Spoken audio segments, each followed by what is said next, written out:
নমস্কার সবাইকে। আমার প্রথম ব্লগে তোমাদের সবাইকে জানাই স্বাগত।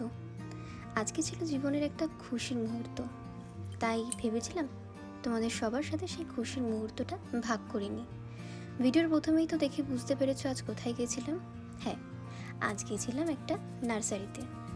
রাস্তায় যাওয়ার পথে এই সূর্যটাকে আমার বরের বেশ ভালো লেগেছিল। সত্যি কি সুন্দর কমলালেবুর মতন দেখতে না? আমার আবার এসব প্রাকৃতিক সৌন্দর্য বেশ ভালোই লাগে, তাই বললাম একটু ভিডিওটা করে নিই। ঘুমা যাওয়ার পথে এই রাস্তাটা একবার দেখো, কি সুন্দর চারিদিকটা সবুজে ঘেরা, তাই না? এরকম রাস্তা এখন খুব কমই দেখা যায়, তবে হ্যাঁ, এই দিকটাতে আছে এরকম রাস্তা, দুপাশটা সবুজে ঘেরা, একদম পরিষ্কার অক্সিজেন। আজকে আমাদের নেওয়ার ছিল একটা ইনডোর প্ল্যান্ট বনসাই ট্রি। আমার একটা দক্ষিণের জানলা আছে, সেই জানলাটার ওপরেই সুন্দর করে সাজিয়ে রাখবো। শুনেছি এই গাছগুলোকে একটা বাচ্চার মতন করে যত্ন করতে হয়। এই তো চলে এসেছে ঘুমার সেই নার্সারিটায়। এদিকে ডান দিকে পুরো ফুলে ঘেরা, আবার এই পাশে বাঁ দিকে রয়েছে অনেক ফল গাছ, আবার ফুল গাছও দুটো একটা আছে। এই যেমন ধরুন সামনেই রয়েছে একটা কাঠগোলাপ।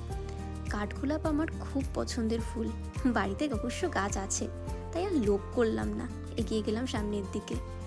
অনেক খোঁজাখুঁজির পরেও এখানে আমার মন পছন্দ বনসাই গাছটা পাচ্ছিলাম না।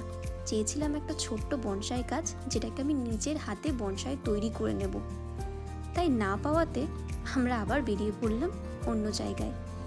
কিন্তু আশেপাশে আর একটাও না দেখাতে ওকে বললাম চলো, বিকেল যখন হয়ে গেছে একটু চা মন করছে, সামনেই দত্তপুকুর থেকে একটু চা খেয়ে আসি।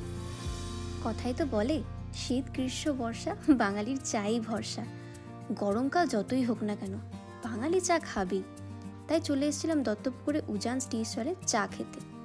কিন্তু হঠাৎ করে মনে হলো একটু কফি খাই। এই দোকানে তো চা অনেকবার খেয়েছিলাম, বরকে অনেকবার করে ডাকছিলাম ক্যামেরার সামনে আসতে, কিন্তু আসছিল না। হঠাৎ দিকে ক্যামেরার সামনে এসে আবার চুল ঠিক করতে লাগছে। চলে এসছে আমাদের কফিটা ছিল মারাত্মক গরম, ঠিক করে হাতে ধরতেই পারছিলাম না, তাই ও একটু ধরে দিয়েছিল টিস্যু দিয়ে।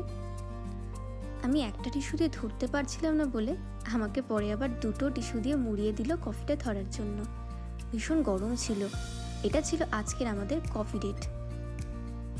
এই গরমের মধ্যে কফি খাচ্ছি, না জানি লোকজন আমাকে কি বলবে, পাগল বলবে হয়তো, কিন্তু কি করব, কফি প্রেমী তো, তাই গরমে কফিটা কিন্তু ভালোই লাগছিল। তাই আবার বেরিয়ে পড়লাম কফি খেয়ে আমাদের সেই ডেস্টিনেশনে, গাছ কিনতে। আশেপাশে কোথাও পাচ্ছিলাম না, অবশেষে পেলাম টুকু নার্সারিতে আমার সেই পছন্দের বনসাই গাছগুলো। এখানে সব রকমের বনসাই গাছ আছে, সবগুলোর নাম অবশ্য আমার জানা নেই। আমি নিয়েছিলাম এই চাইনিজ বট গাছটা। একটা গাছ নিয়ে কি আর মন ভরে, তাই সাথে নিয়ে নিয়েছিলাম এই স্নেক প্ল্যান্টটাও। গাছগুলো কি সুন্দর দেখতে, তাই না? তারপর চলে গেছিলাম আমাদের প্রিয় দোকান হটস্পটে কাবাব খেতে। ওর দোকানের কাবাবটা বেশ ভালো খেতে, কিন্তু এই যে চলে এসেছে কাবাব। আমি একটু গ্রিল পছন্দ করি বলে ও স্পেশালি বানিয়ে দেয়। কাবাবটা কিন্তু বেশ ঝাল ঝাল আর সুন্দর খেতে ছিল।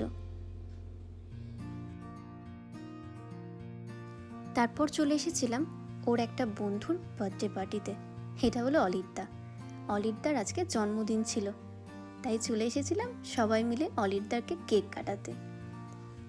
জ্বর অবস্থায় বেচারাকে ঘুম থেকে তুলে অত্যাচার করে আমরা কেক কাটিয়েছিলাম। কেকের ফার্স্ট বাইটটা কিন্তু একদম বউয়েরই প্রাপ্য, তাই অলিরদা সেটাই করলো, ফার্স্ট বাইটটা চিরুদিকেই খাওয়ালো।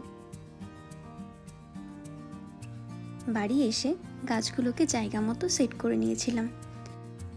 গাছগুলোর গায়ে একটু মাটি লেগেছিল, তাই ভালো করে একটু টিস্যু দিয়ে টবগুলোকে পরিষ্কার করে নিয়েছিলাম। দেখো কি সুন্দর লাগছে না দেখতে? এটা ছিল আমার ছোট দুটো বাচ্চার সাথে প্রথম ভোরবেলা। ওদের প্রথম এনেছি তো, তাই ওদের যত্নের ব্যাপারে তোমাদের যদি আরও কিছু জানা থাকে আমায় জানাতে ভুলো না কিন্তু।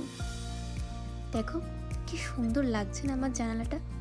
একদম যেন রূপ পরিবর্তন হয়ে গেছে। ওদের বেড়ে ওঠাগুলো তোমাদের সবার সাথে আস্তে আস্তে শেয়ার করে নেব। ভালো লাগলে অবশ্যই তোমরা লাইক করো।